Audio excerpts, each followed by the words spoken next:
ঊর্ধ্বতন কর্তৃপক্ষের কাছে আমি হাত জোর করে করতেছি, একবার হাত জোর করে। 5টা ডিপার্টমেন্টে এই দেশটাকে শক্তিশালী করতে হবে। কয়টা ভাই? 1 নম্বর শিক্ষা, 1 নম্বর প্রত্যেক মুসলমানকে কোরআন এবং সুন্নাহর শিক্ষায় শিক্ষিত করতে হবে। আমি অন্য ধর্ম নিয়ে কথা বলছি না, তাদের মতো দিন পালন করি। লাকুম দিনুকুম ওয়ালিয়া দিন, লাকুম দিনুকুম ওয়ালিয়া দিন। তারা তাদের ধর্ম পালন করে করুক, আমাদের কোনো মাথা ব্যথা নাই।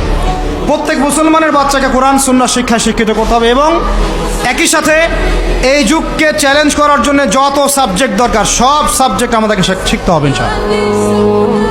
একমুখী শিক্ষা না, দ্বিমুখী শিক্ষার মেরুকরণ না, একদম দ্বিমুখী শিক্ষাকে একমুখী করে একটা কম্বাইন্ড এডুকেশন সিস্টেম চালু করতে হবে। যদি আপনারা না পারেন আমাকে দায়িত্ব দেন,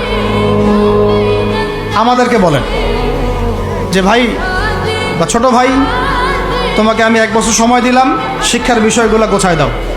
বিনা পারিশ্রমিকে ইনশাল্লাহ করে দেব, কোনো সমস্যা। 1 টাকাও দিতে হবে না, জাস্ট একটা চেয়ার টেবিল দেন, 100 জন আলেম দেন, 100 জন বুদ্ধিজীবী দেন, গড়ে দিব ইনশাআল্লাহ। তা প্লে গ্রুপ থেকে মাস্টার্স পর্যন্ত আমাদের ছেলেমেয়েরা এমন শিক্ষায় শিক্ষিত হবে যেটাকে শরীফের গল্প শেখাবে না ইনশাআল্লাহ। বরং আমার ছেলে পাইলটও হবে, বিমানও চালাবে, আমার ছেলে ইনশাআল্লাহ হাফেজে করানো হবে ইনশাআল্লাহ। আমার মেয়ে ডক্টরও হবে ইনশাআল্লাহ, আমার মেয়ে আয়েশা রাদিয়াল্লাহু আনহার মতো মুহাদ্দিসও হবে ইনশাআল্লাহ। আমাদের এক ভাই সে রাজনীতিবিদও হবে ইনশাআল্লাহ, জুমার খুতবাও দিতে পারবে ইনশাআল্লাহ।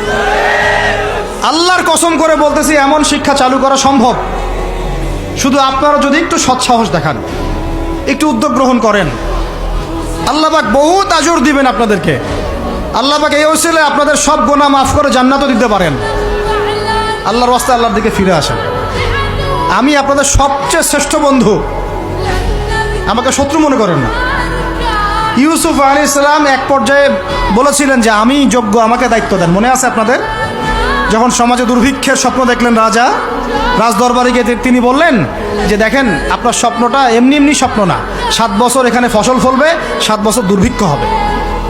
যদি আপনি আমাকে দায়িত্ব দেন, আমি ইনশাআল্লাহ এমন একটা অর্থ ব্যবস্থা প্রণয়ন করব যে ইনশাআল্লাহ এই দুর্ভিক্ষের কবল থেকে মানুষ বেঁচে যাবে। মানুষ বাঁচে নাই। ওখানে এখানে প্রমাণ হয় একটা জিনিস, যখন দায়িত্ব নেয়ার যোগ্য কেউ দেখা যায় না, তখন যোগ্যদেরকে কথা বলতে হয়। যোগ্যদেরকে কি করতে হয়? কথা বলতে হয়। এখন দায়িত্ব দেখতেছেন না কাদের হাতে? একটা লোক, যে ব্যক্তি আল্লাহর অস্তিত্বেই বিশ্বাস করে না, সে কিতাব লিখতেছে, ওই কিতাব আমাদের সন্তান পড়তেছে। আমি নাম মেনশন করতে যাচ্ছি না। কিছু মানুষ যারা আল্লাহর অস্তিত্বেই বিশ্বাস করে না, তারা মনে করে মহাবিশ্ব সৃষ্টি হয়েছে বিগ ব্যাং থেকে, আল্লাহ সৃষ্টি করে নাই। ও ডিপার্টমেন্ট অফ হেড হয়ে বসে আছে ওখানে। আজকে ট্রান্সজেন্ডার ইস্যু আসছে জন্য আপনারা নড়েচড়ে বসতেছেন না। শিক্ষার যে দশা চলতেছে, আমরা ভয় করি যে আজকে থেকে 10 বছর যদি এমনভাবে চলতে থাকে, আল্লাহ মাফ করুক, আমার আশঙ্কা একটা প্রজন্ম গড়ে উঠবে, জীবনে বাপকে তো সালাম দিবেই না, সালাম কেমন করে শুদ্ধ করে দিতে হয় সেটাও শিখবে না কখনো। ওই দিন যদি আপনারা দেখতে না চান, এখনই ব্যবস্থা গ্রহণ করেন। আমাদের কাছে ব্যবস্থা গ্রহণ করার কোনো ক্ষমতা নাই, ক্ষমতা আপনাদের হাতে আছে। আপনারা যদি এই ক্ষমতাকে আল্লাহর দিকে, আল্লাহর সন্তুষ্টির জন্য ব্যবহার করেন, আল্লাহ আপনাদেরকে আরো বড় করবে ইনশাআল্লাহ।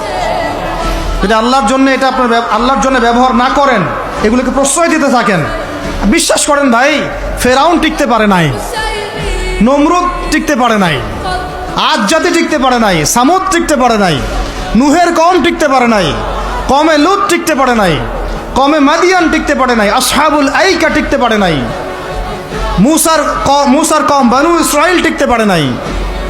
আমরা কোন ক্ষেত কি মূলা?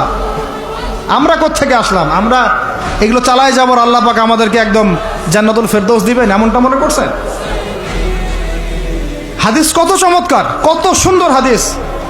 লাউ ইয়াহদি আল্লাহু বিকা রাজুলান ওয়াহিদান খায়রুল লাকা মিন হুমুরিন নাম।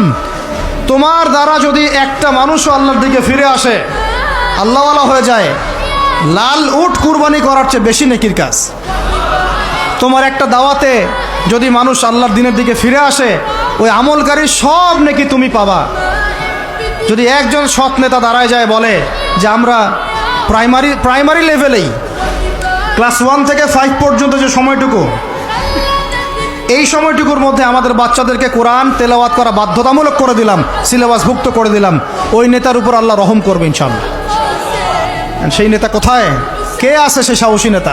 আমি আপনাদেরকে বলি যারা রাজনীতি করেন, কারণ আমার সাথে আপনাদের কোনো শত্রুতা নাই, আর আমি আপনার শত্রুও না, বরং বন্ধু। আপনারা যারা রাজনীতি করেন, এমন একটা নেতা খালি বের করে দেন, এমন একটা নেতা হয়ে যান খালি ওমরের মতো।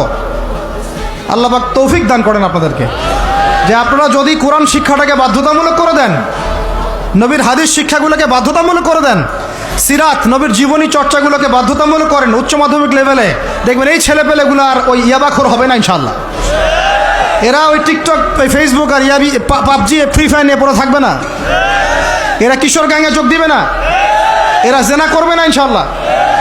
এগুলো আপনি ঠেকাতে পারবেন না তো, জেনা ঠেকাতে পারবেন না এখন আপনি। এরা ফ্রি মিক্সিংয়ে চলে গেছে, সবার ফোনে ফোনে পর্ন দেখতেছে।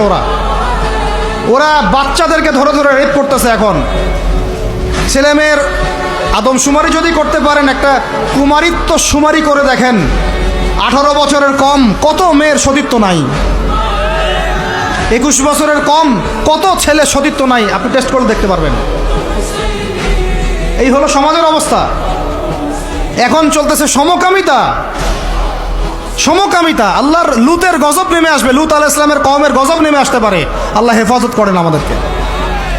সমকামিতা বৈধ করে গিলিয়ে খাওয়ার জন্য ট্রান্সজেন্ডার চালু করতেছে এরা। ছেলে বাইর থেকে ছেলে, মনে মনে মেয়ে, মনটা চায় ছেলের সাথে যৌন সম্পর্ক করতে, নাউজুবিল্লাহ, অথচ বাইর থেকে একটা ছেলে। সমস্যাটা মানসিক না? 3 দিন টানা সকাল বিকাল কারেন্ট শর্ট দেন মাঠের মধ্যে, সব সমস্যা ঠিক হয়ে যাবে ইনশাআল্লাহ। 3 দিন, বাস 3 দিন থেরাপি দেন, ঠিক হয়ে যাবে। এগুলো প্রমোট করতেছে মিডিয়াতে বিভিন্ন নাটক দেখাচ্ছে, এগুলো দিয়ে ফেসবুকে এরকম ক্লিপ দেখানো হচ্ছে, মানুষ লিখতেছে, অধিকার চাচ্ছে। কোন যুগে আসলাম রে ভাই? আমরা কোন যুগে আসলাম? আল্লাহ রাব্বুল আলামিন আমাদের সবাইকে হেদায়েত দান করেন, অন্যায়ের প্রতিবাদ করার তৌফিক দান করেন। আমি আমাদের ঊর্ধ্বতন কর্তৃপক্ষকে বিনয়ের সাথে অনুরোধ করব, এইগুলোর পিছনে যারা এজেন্ডা বাস্তবায়ন করতেছে সবগুলোকে ধরে ভিতরে ঢুকাই দেন একেবারে। 7 দিন রিমান্ডে রাখেন, ঠিক হয়ে যাবে ইনশাআল্লাহ। আপনারা খালি দাড়ি টুপি পাগড়ি জুব্বা দেখলেই সন্ত্রাসী মনে করেন? এরা তো স্পষ্ট সংস্কৃতির সন্ত্রাস, স্পষ্ট শিক্ষা সন্ত্রাস। আমাদের ছেলেপেলেদেরকে ছেলে জেনা করানোর দিকে নিয়ে যাচ্ছে এরা। কালকে যদি আপনার ছেলে একটা ছেলেকে বিয়ে করে, আপনি খুশি হবেন? আস্তাগফিরুল্লাহ, নাউজুবিল্লাহ। আল্লাহ পাক আমাদেরকে হেফাজত করেন, আল্লাহ পাক আমাদেরকে মাফ করেন। আপনার মেয়ে যদি কালকে একটা মেয়েকে বিয়ে করে নিয়ে আসে, আপনি সমাজে মুখ দেখাবেন কিভাবে? তো এগুলো এখন যদি না থামাই, তাহলে কখন থামাবেন? ওই যে বললাম, সুদ যখন চালু হয়েছিল আমরা সবাই কিন্তু প্রতিবাদ করি নাই। এখন সবাই সুদখোর হয়ে যাচ্ছে দিন দিন। আমরা যে অনেকে তাহাজ্জুদ পড়ি, করে কান্নাকাটি করি, আল্লাহ দোয়া কবুল করো, এইটা করো সেইটা করো। দেখেন দোয়ার বেশিরভাগই কবুল হয়। কেন হবে? অর্থনৈতিক জীবনে তো সুদ খাচ্ছি, আমি ঘুষ খাচ্ছি, দুর্নীতি করতেছি, হারাম খাচ্ছি, পণ্যে ভেজাল দিচ্ছি। আল্লাহ পাক আমাদের সবার রিজিককে হালাল করার তৌফিক দান করেন। অতএব আমি 5টা কথা বলছি, 5টা ডিপার্টমেন্টে এই জাতিটাকে শক্তিশালী করতে হবে। আল্লাহ পাক তৌফিক দান করেন। 1 নাম্বার শিক্ষা। 1 নাম্বার কি ভাই? এমন কোন শিক্ষা? শুধু একমুখী না, দ্বিমুখী শিক্ষার সমন্বয়। কোনটা? কোরআন সুন্নাহও থাকবে, আবার জেনারেল শিক্ষাও থাকবে। আল্লাহ পাক তৌফিক এনায়েত করেন, আমিন। 2 নাম্বার অর্থনীতি। 2 নাম্বার কি? আমাদের অর্থনীতি এত শক্তিশালী করতে হবে যে আমাদেরকে যেন পশ্চিমাদের কাছে কখনো হাত পাততে না হয়।